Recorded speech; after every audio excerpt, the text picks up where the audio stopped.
Meeting attend ಮಾಡಿರ್ತಕ್ಕಂಥದ್ದು Davanagere already ಮಧ್ಯಾಹ್ನವೇ ಮುಖ್ಯಮಂತ್ರಿ ಅದಕ್ಕೆ ಉತ್ತರ ಕೊಟ್ಟಿದ್ದಾರೆ ನಿಮಗೆ ಅದು ಬಾಗಲಕೋಟೆ ವಿಷಯ. ಇಲ್ಲಿ ದಾವಣಗೆರೆ ವಿಷಯದಲ್ಲಿ ಇಬ್ಬರನ್ನ ಸೇರಿಸಬೇಕು, ಮಲ್ಲಣ್ಣನ ಸೇರಿಸಬೇಕು, ಎರಡು ಗುಂಪನ್ನ ಸೇರಿಸ್ಬಿಟ್ಟು DCM ಅವರು CM ಸೇರಿ ಪಕ್ಷದ ದೃಷ್ಟಿಯಿಂದ ಯಾರಿಗೆ ಅನುಕೂಲ ಮಾಡಿಕೊಡ್ಬೇಕಂತಕ್ಕಂಥ ಅವರಿಬ್ಬರಿಗೆ ಅಧಿಕಾರವನ್ನು ಕೊಟ್ಟಿದ್ದಾರೆ.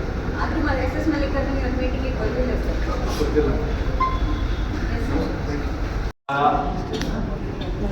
ಸಿದ್ದರಾಮಯ್ಯ ಸಾಹೇಬ್ರಿರ್ಬೋದು, ಅದೇ ರೀತಿ ಕರ್ನಾಟಕ ಪ್ರದೇಶ ಕಾಂಗ್ರೆಸ್ಸಿನ ಅಧ್ಯಕ್ಷರಾದ DK ಶಿವಕುಮಾರ್ ಸಾಹೇಬ್ರಿರ್ಬೋದು, ಅವ್ರ ಜೊತೆ ಇವತ್ತು ನಡೆದ ಒಂದು ಸಭೆಯ ಚಿತ್ರಣವನ್ನು ಮುಂದಿಟ್ಟು ಅವರುಗಳು ಯಾವುದೇ ನಿರ್ಧಾರವನ್ನು ತೆಗೆದುಕೊಳ್ಳೋಕ್ಕಿಂತ ಮುಂಚೆ ಜಿಲ್ಲೆಯ ಮಂತ್ರಿಗಳಾದಂತಹ ದಾವಣಗೆರೆ ಜಿಲ್ಲಾ ಮಂತ್ರಿಗಳಾದಂತಹ SS ಮಲ್ಲಿಕಾರ್ಜುನರವರು ಹಾಗೂ ಇತರ ನಾಯಕರುಗಳನ್ನು ಯಾರೆಲ್ಲ ಉಮೇದುವಾರಿಕೆಯನ್ನು ಹಾಕಿದ್ದಾರೆ ಅವರೆಲ್ಲ ಕರೆದು ಮಾತಾಡಿ ನಂತರ ನಾವು ಕ್ಯಾಂಡಿಡೇಟನ್ನು ಒಂದು ಅನೌನ್ಸ್ ಮಾಡೋದು ಅಂತೇಳಿ ತೀರ್ಮಾನವನ್ನು ಮಾಡಿದ್ದಾರೆ. ಸರ್, ಎಲೆಕ್ಷನ್ಗೆ ಟೈಮ್ ಇರೋದೇ ಕಡಿಮೆ ಸಮಯ.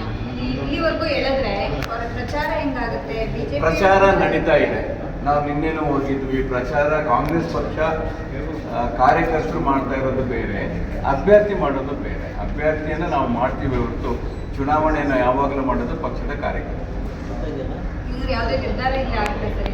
ಅಲ್ಲ, ನಿರ್ಧಾರ ಆಗಿಲ್ಲ ಅಂತ ಹೇಳಲ್ಲ. ನಿರ್ಧಾರವನ್ನು ನಾವು ಕ್ರೈಟೀರಿಯಾಗಳು ಯಾವ ರೀತಿ ಚುನಾವಣೆಯ ಅಭ್ಯರ್ಥಿಗಳನ್ನು ಮಾಡಬೇಕು, ಅಲ್ಲಿನ ವಾಸ್ತವ ಚಿತ್ರಣ ಏನಿತ್ತು ಅಂತ ಹೇಳಿದ್ರೆ, ಈಗ ಕಳೆದ ಒಂದು 15 ದಿವಸಗಳಿಂದ ಈಗ ನಮ್ಮ ಸಮಿತಿಗಳನ್ನು ರಚನೆ ಮಾಡಿದರು.